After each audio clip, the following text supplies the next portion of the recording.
Setiap orang dapat berbeda dalam menyatakan kegagalannya. Belum tentu kegagalannya itu menurut orang lain suatu kegagalan. Soalnya setiap orang mempunyai standar yang berbeda-beda atas keinginan yang dicapai. Jadi kegagalan hanya bisa diukur oleh masing-masing individu atau perorangan. Nah, selanjutnya yaitu sebenarnya apa sih penyebab kegagalan itu? Penyebab kegagalan yang paling utama sekali yaitu takut pada kegagalan itu sendiri. So, dalam melakukan sesuatu ia merasa takut gagal. Misalnya, kalau mau mendirikan usaha selalu diselimuti rasa takut gagal, maka berpengaruh besar pada usahanya. Bisa jadi usahanya tidak akan pernah maju seperti yang diharapkan. Rasa takut hanya akan menghambat perjalanan dari usaha tersebut. Kombinasi antara tujuan, tindakan akan menghasilkan beberapa tipe. Coba Anda lihat dari kuadran di samping, yaitu ada tujuan. Nah, ada tujuan. Yang pertama yaitu tujuan dan tindakan dalam itu usaha ya.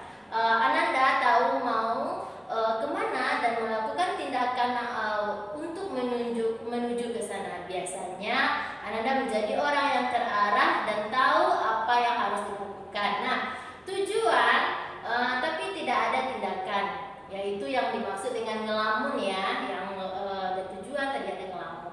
Nah, Ananda tahu mau kemana, tapi tidak melakukan apapun. Sebenarnya Ananda sedang diam di tempat alias melamun atau hanya diam saja. Nah, untuk ngaur. Nah, untuk di kolom ngaur yaitu Ananda melakukan sesuatu tetapi tidak tahu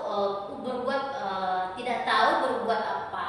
Maka Ananda bisa menjadi membabi buta alias ngaur. Biasanya jadi capek dan stres karena terlampau banyak ngaur ya. Nah, untuk yang kolom yang mogok. Nah, ini sih orang yang gak ada gunanya. Mending kalau diamnya bisa terarah, atau kalau orang yang mogok seperti ini memang gak punya semangat hidup.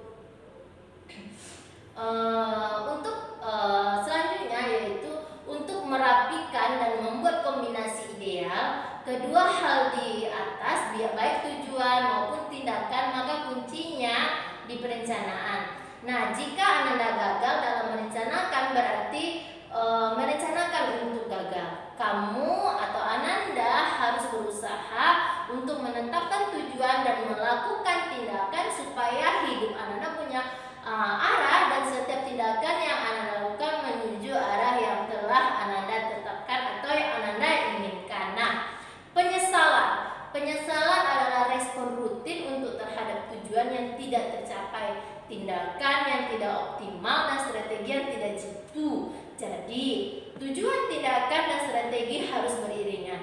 Dan sekali lagi semuanya berawal dari perencanaan yang kurang matang. Tidak disiapkan dengan jadwal yang terukur dan antisipasi jika ada perubahan di tengah jalan.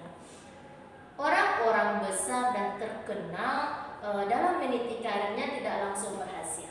Banyak tahap yang harus dilewati, malah kegagalan pun menghiasi tahapan yang mereka lalui.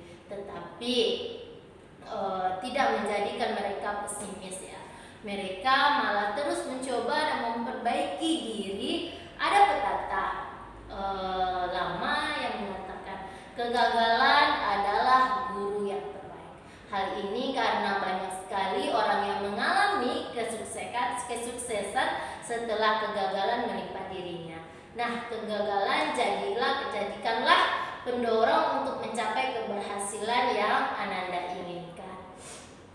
Ada 4 tips buat biar Ananda sukses mengatasi kegagalan yang disingkat dengan JAIM. Penjelasannya yaitu yang pertama, jangan putus asa. Ini ya, sukses yang mengatasi kegagalan yang disingkat dengan JAIM. Yang pertama itu jangan putus asa. Nah, banyak orang yang berputus asa setelah mengalami kegagalan. Padahal dengan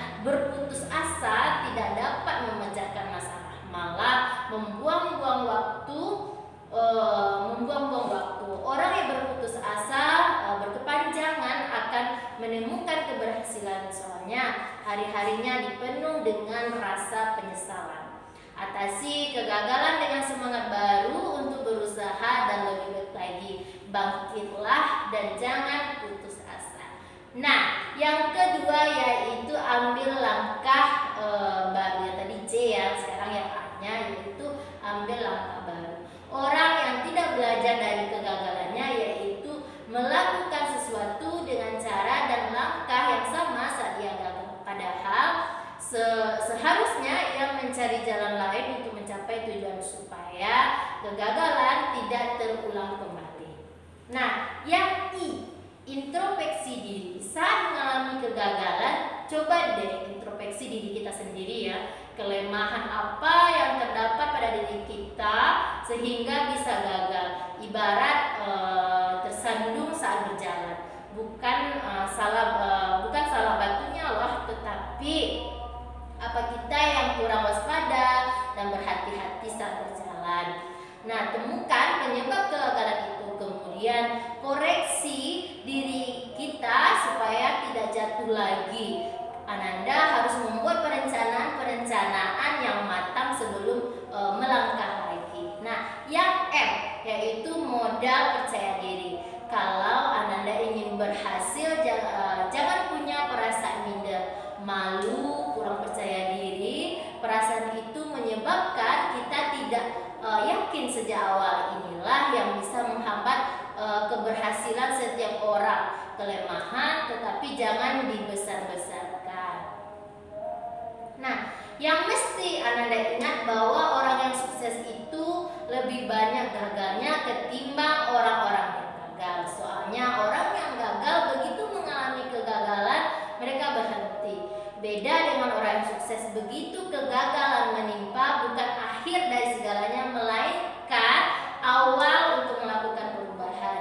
Dia akan terus mencoba mencapai sukses yang tertunda yang selama ini dia inginkan.